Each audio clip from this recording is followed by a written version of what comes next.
तो नमस्कार, प्रणाम, सत श्री अकाल, आदाब। आप सभी लोगों का हमारे इस नए एपिसोड में बहुत बहुत स्वागत है। उम्मीद है पूरी फैमिली अच्छी होगी, आप अपना और अपनी फैमिली का अच्छी तरह से ख्याल रख रहे होंगे। आज की जो घटना है, आज की जो कहानी है दोस्तों, वो वाकई बात सोचने पर मजबूर कर देगी कि कैसे कैसी दुनिया है और दुनिया में कैसे कैसे लोग हैं।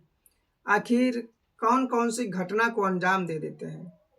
एक सीरियल किलर जो कर्नाटका का बहुत ही मशहूर, इस कहानी को जो लोगों ने सुना तो तमाम लोगों के विचार आए, ख्याल आए कि क्यों ना उस पर एक वेब सीरीज बनाई जाए, एक पूरी तरह से चरित्र चित्रण किया जाए, दिखाया जाए लोगों को।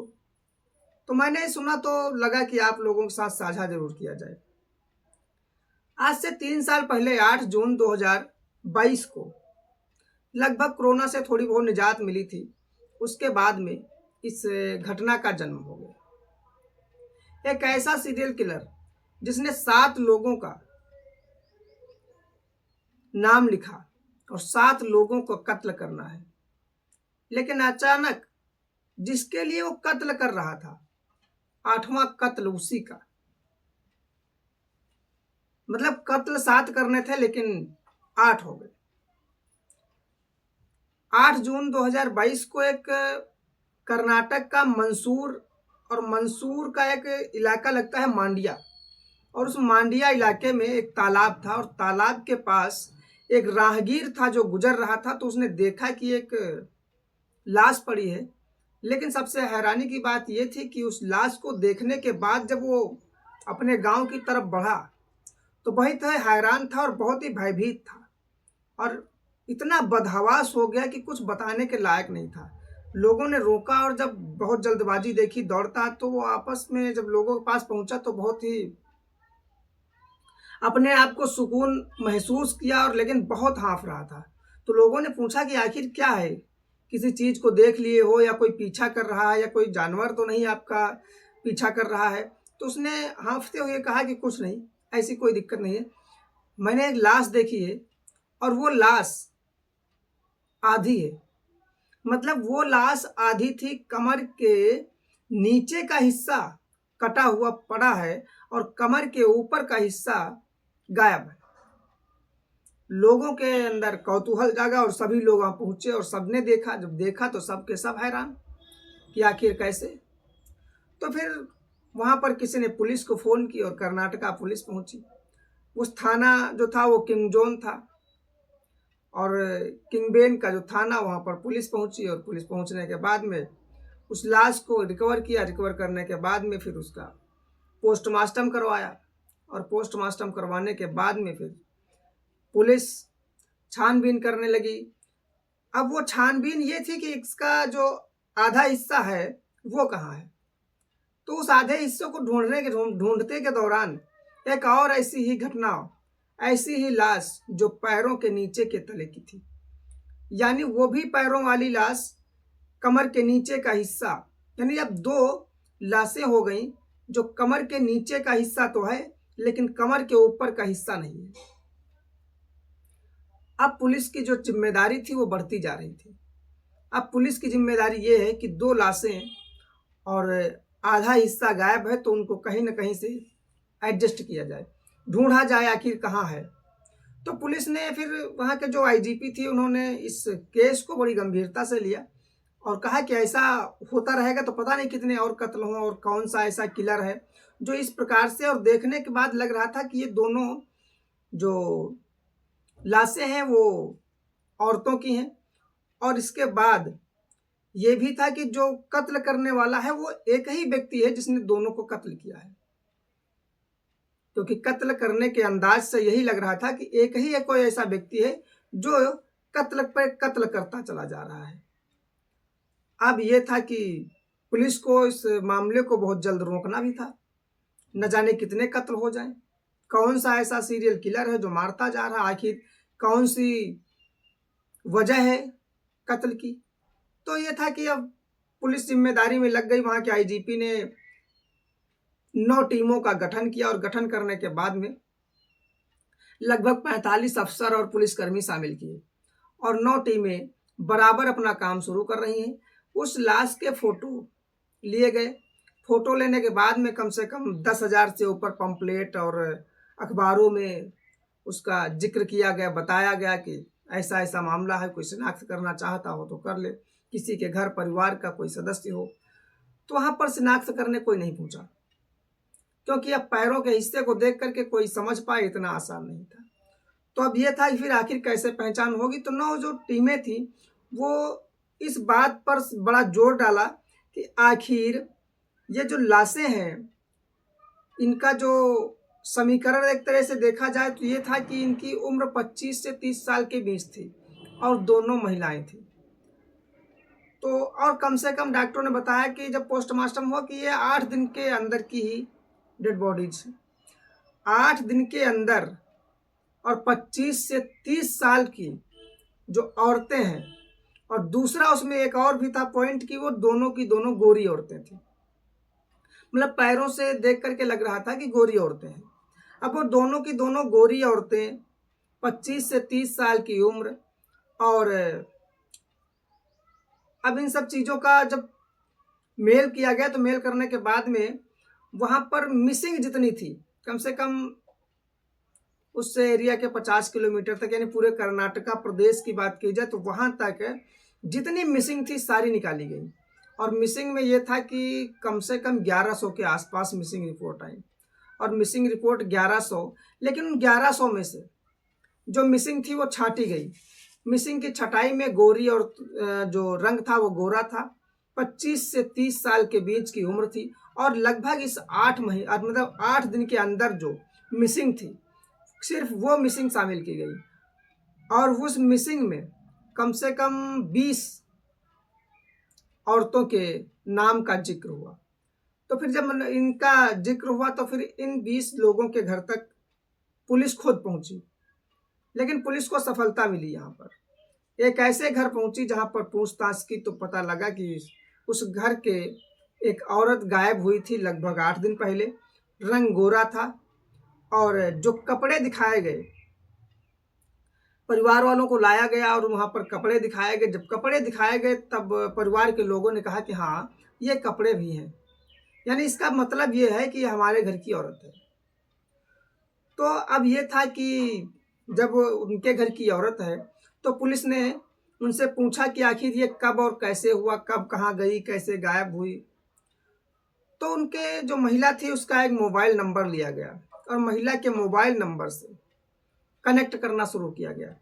तो उसकी लोकेशन निकाली गई कि ये कब यहाँ से घर से गई, और अब एग्जैक्ट लोकेशन क्या है, और कहाँ कहाँ पर ये गई, और कहाँ कैसे इसका मर्डर हो गया। तो पुलिस ने जब इस कड़ी को जोड़ा तो ये निकला कि वो जो महिला थी वो अपने घर से गई थी, एक पड़ोस में फैक्ट्री थी और फैक्ट्री में काम करने जाती है, और फैक्ट्री में काम करने के बाद में कर्नाटक के अंदर ही रेड लाइट एरिया था, बेंगलुरु के आसपास, उस रेड लाइट एरिया में पहुंचती है। फिर वहां से 3-4 घंटे के बाद निकलती है, और निकलने के बाद जब ये रास्ते में आती है तो इसी तालाब के पास इसका लोकेशन बंद हो जाता है।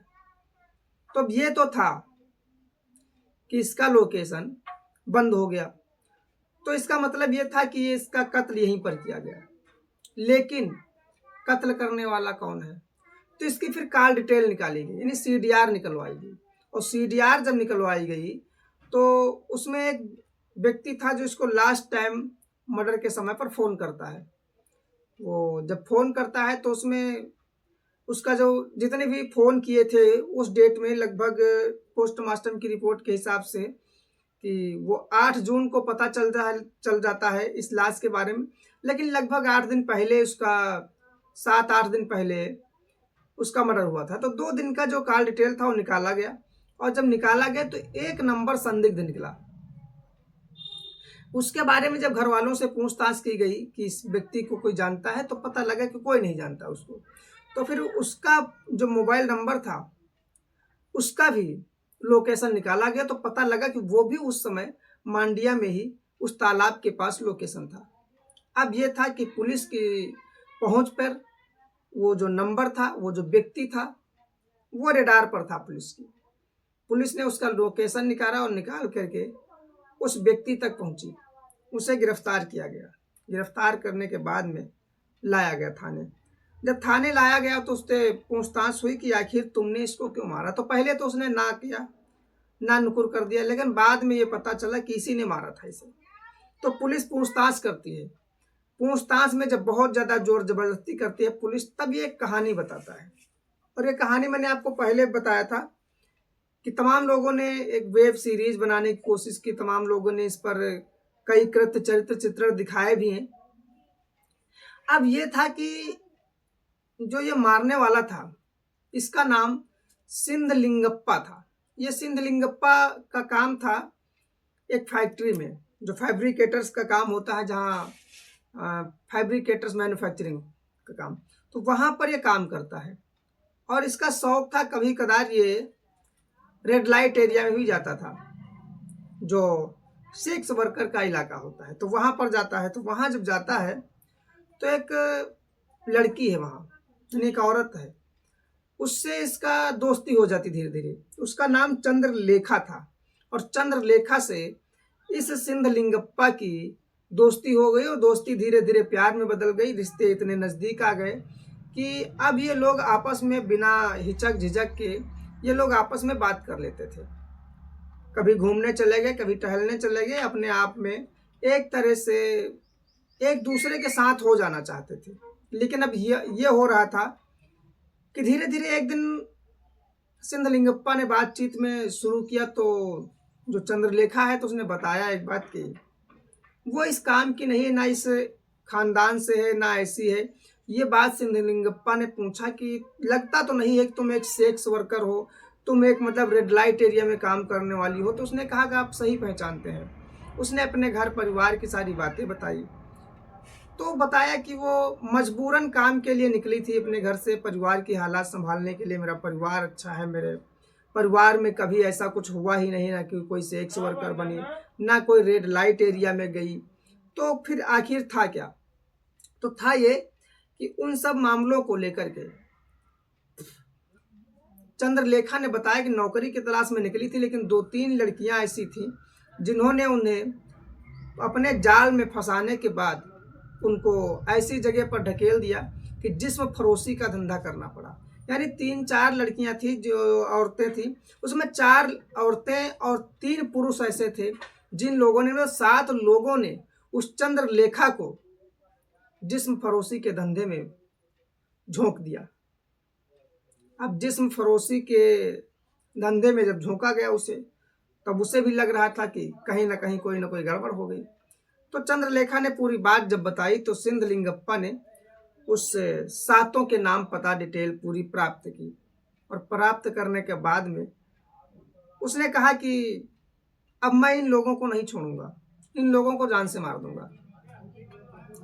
तो आखिर ये था कि चंद्रलेखा के लिए, जिसने चंद्रलेखा को जिस्म फरोशी के धंधे में लाए, उन लोगों को मारने की प्लानिंग की, और धीरे धीरे 3 लोगों को मौत के घाट उतार दिया। और धीरे धीरे बाद में सोचने लगा कि अब चौथा जो व्यक्ति है उसके साथ कैसे निपटा जाए। आगे मर्डर करने वाला ही था, लेकिन पहले उसने सोचा कि मर्डर करने से पहले अगर मैं फंसा, कहीं पकड़ा गया, तो सबसे पहले मैं कुछ पुलिस को बताऊं ना बताऊं, लेकिन चंद्रलेखा जो है वो खुद बता देगी, और चंद्रलेखा बता देगी तो मुझे कई मर्डर किए हैं, जेल जाना होगा और पूरी उम्र जेल में गुजारना पड़ेगा। इसलिए उसने चंद्रलेखा को भी मारने का प्लान तय कर लिया। लेकिन ये कहानी थी, ये उसकी घटना थी सीरियल किलर की। वो बताता है, फिर पुलिस चंद्रलेखा का 2 दिन बाद मर्डर करने वाला था, लेकिन चंद्रलेखा का मर्डर करने से पहले पुलिस ने उसे गिरफ्तार कर लिया और पकड़ लिया, वरना चंद्रलेखा की भी जान चली जाती। कि मतलब जैसे कि लोग जिसके कारण, जिसकी वजह से 4-4 मर्डर कर रहे थे, उसको 5वां शिकार बनाना चाहता था अपना, उसे भी मारना चाहता था। तो खैर चंद्रलेखा तो बच गई, लेकिन चंद्रलेखा को जेल हुई। जिस तरह से 302 के जुर्म में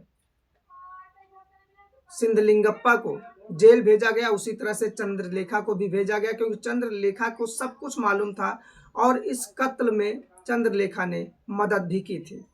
तो दोनों लोग इस समय जेल में हैं। और खैर जो नाम थे 7-8, उसमें से सिर्फ 3 कत्ल हो पाए, और बाकी लोग सुरक्षित बच गए। अगर पुलिस समय से ना पकड़ पाती तो चंद्रलेखा की जान तो जाती ही, इसके साथ साथ 3 और लोगों की जान चली जाती।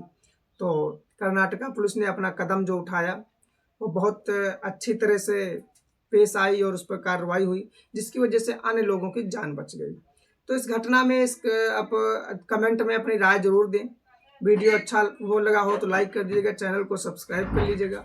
मिलते हैं कल रात 9 बजे एक नए एपिसोड में सच्ची घटना में। तब तक के लिए नमस्कार, धन्यवाद, जय हिंद।